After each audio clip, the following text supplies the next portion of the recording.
Sustainability is at the heart of everything we do. We're taking plastics and putting them into a durable product that will last for generations. If it's a recycled product, we pelletize it, and then we extrude that plastic into a plastic lumber board. And from there, it gets made into the various pieces of furniture that you see and shipped straight to the customer. Some of the biggest pains as someone who worked in our shipping department for 6 years was the loading. It would take me 45 to 60 seconds to load an order, process that order, and get my UPS label.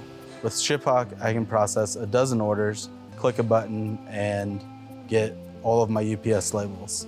ShipHawk has really been a big part of taking our fulfillment process and helping us make that more efficient, as well as unify it across all of our systems.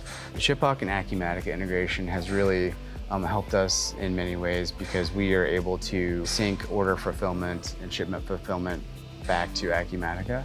We've synced back shipping information, carrier information, tracking information back to our ERP. It's helped us make sure that we're getting orders out on time. We're able to notify our customers. And really, the ShipHawk product team has really worked hard to develop a roadmap of where they're taking the integration as well.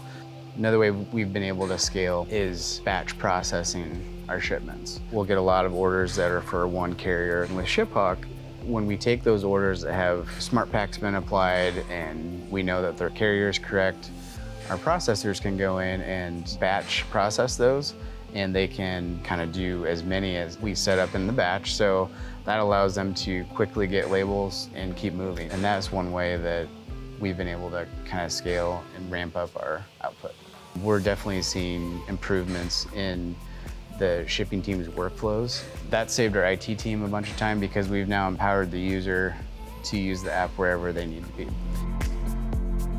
With ShipHawk, POLYWOOD is automating our world behind the buy button.